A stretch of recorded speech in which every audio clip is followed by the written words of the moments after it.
Most people think the hard part is getting the money. It isn't. The hard part is what happens in the 48 hours after you find out you have it. Because that's when every instinct you've built your entire life around not having money kicks in at full volume, and almost every single one of those instincts is wrong. Statistically, over 70% of people who come into sudden wealth are broke again within 5 years. Not because they're stupid, because nobody told them what to actually do. Number 1, don't lend money to friends or invest in their businesses. And this one comes first for a reason. The first threat to your money isn't the stock market. It isn't taxes. It isn't bad investments. It's your best friend with a business idea. And here's why this one comes first, because it's going to happen faster than anything else on this list. Within weeks of people finding out you have money, someone you actually care about is going to show up with a plan. Not a stranger, someone you've known for years. Someone you'd take a call from at 2 in the morning. They're going to need $30,000 to get something off the ground, and the idea is going to sound reasonable, and you're going to feel like a bad person for even hesitating. That feeling is the trap, because here's what actually happens when you give money to someone in your life. If the business fails, the money is gone, and so is the friendship. If the business succeeds, there will be disagreements about how much you're owed, and the friendship is still gone. I've been on the wrong side of this. Gave money to someone I trusted completely. The business didn't make it past 8 months. We haven't spoken since. I didn't just lose the money. I lost the person. Don't do it. The kindest thing you can do for that friendship is say no while you still have something worth protecting. Number 2, don't tell anyone. The reason number 1 happens at all is because someone talks. And that someone is usually the person who just got the money. Think about the exact moment you find out. You're holding your phone. You already know who you want to call. That instinct right there is the most expensive instinct you will ever have, because every person you tell becomes a vector. They tell someone. That someone tells someone else. And within a month, people you haven't thought about in years are suddenly very interested in how you're doing. Privacy isn't about being cold or secretive. It's about buying yourself time to think before the world starts thinking on your behalf. The only people who need to know are the ones you're legally required to tell and the professionals you're paying to help you manage it. Everyone else finds out when you decide they find out.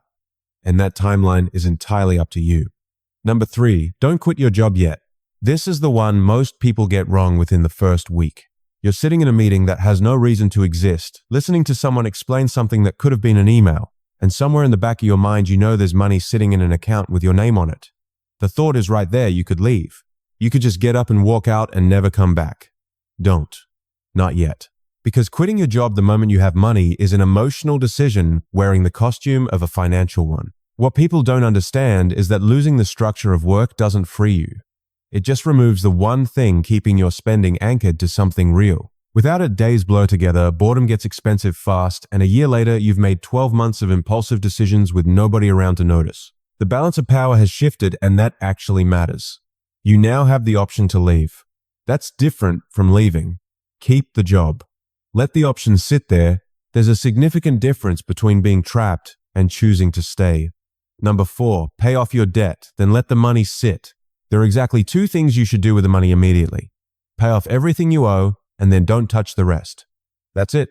If you're carrying a credit card balance at 22% interest, that debt is costing you money every single day while you're busy thinking about what to do with your windfall. Clear it. Then stop.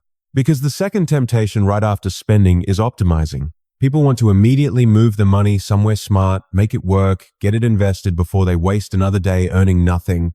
That urgency is the problem. The money doesn't need to move right now. You do. You need time to become the kind of person who knows what to do next, and that doesn't happen in a week. The plans you have in month 1 will look completely different by month 6. Let them change before you commit to anything. Do nothing on purpose. It's harder than it sounds, and it's exactly right. Number 5, don't start a business immediately. Every person who has ever had a salary they hated has a business idea in the back of their head. That's not unique to you. What's unique is that you now have the money to actually do it, which means you're about to find out whether the idea was ever real or just a fantasy that felt better than going to work on Monday. Meet Marcus. 34 years old, came into $200,000, opened a restaurant because he had always loved food and always believed he had an eye for hospitality. 18 months later, the restaurant was closed.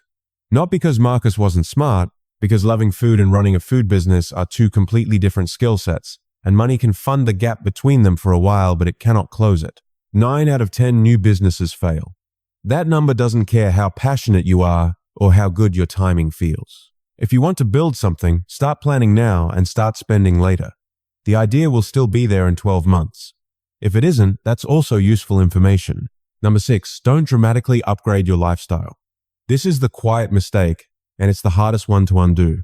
This is the quiet one, the dangerous one, because unlike buying a boat or funding a bad startup, upgrading your lifestyle doesn't feel like a mistake. It feels like finally living the way you were supposed to. Better neighborhood, bigger house, nicer car. Each decision looks reasonable on its own. Here's what they look like together.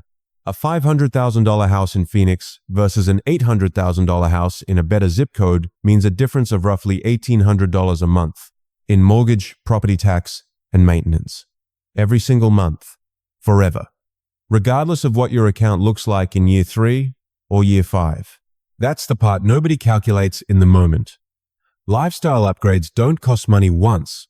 They cost money indefinitely, and they're almost impossible to reverse without feeling like you failed. Get comfortable. Fix the real problems in your current situation. Just don't restructure your entire cost of living around a number that isn't guaranteed to be there in 10 years. Number 7, learn the 5% rule. This is the only framework you actually need. Every point so far has been about what not to do. This one is different. This is the only framework you actually need, and once you understand it, everything else gets simpler. Here's how it works. If you invest $1 million at a 7% average annual return, you generate roughly $70,000 a year. You live on $50,000. You don't touch the original million. Next year, same thing. Year after that, same thing. In theory, that money never runs out because you're only ever spending what it generates. That's the 5% rule. Spend no more than 5% of your total invested assets per year, and the principal stays intact indefinitely. Most people think having money means having a large number in an account. People who actually keep money think about it differently. They're not sitting on a pile. They're running a machine that produces income every single year without being consumed. The goal from day one is to build that machine and then protect it. Everything else on this list exists to make sure you don't accidentally destroy it before it gets started. Number 8, learn enough to protect yourself. The 5% rule only works if nobody talks you out of it. And there are a lot of people who will try. Not because they're evil, because the financial industry runs on commission, and commission requires you to move your money around. Here's one thing most people never find out until it's too late. There are 2 kinds of financial advisors. A fee-only advisor gets paid a flat rate to give you good advice. A commission-based advisor gets paid when you buy the products they recommend. Same title, completely different incentives. Most people with sudden money walk into the first office that seems professional and have no idea which type they're talking to. You don't need to become an expert. You just need to know enough to ask the right questions before someone else answers them for you. Number 9, prepare for the target on your back. This part catches almost everyone off guard. More money means more people who want some of it, and not all of them are going to ask nicely. This isn't paranoia. It's just math. 3 things are going to happen that you should not be surprised by.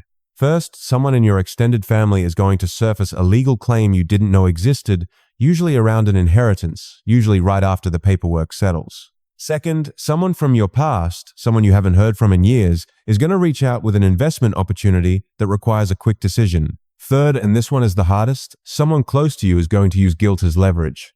The line sounds something like, if you actually cared about this family, you wouldn't let us struggle while you're sitting on all that money. None of these are accidents. All of them are manageable if you see them coming. Money doesn't create new problems. It just makes the old ones significantly more expensive. Number 10, protect your kids from the money. Your kids' lives change the moment yours does, whether you plan for that or not. The question isn't whether the money affects them. It's whether you control how it affects them. The way generational wealth actually survives is through structure, not generosity. A trust that pays out an annual allowance from the returns, while leaving the principal completely untouched, means your children benefit from the machine without being able to dismantle it. Same mechanics as the 5% rule, just applied 1 generation forward. This is not a complicated concept. It's just one that nobody teaches in any school that doesn't cost $50,000 a year to attend. The families who stay wealthy across generations aren't luckier than everyone else. They just figured out earlier that giving someone access to money and giving someone a system to live from are 2 very different things. Number 11, Invest in your health. This is the only point that has nothing to do with money. This is the only point on this list that has nothing to do with money. For most of your life, taking care of your health properly has been a budget question. You skipped the specialist because of the copay. You put off the dental work. You joined the gym and didn't go because exhaustion from financial stress is real and it doesn't leave much left over. That changes now.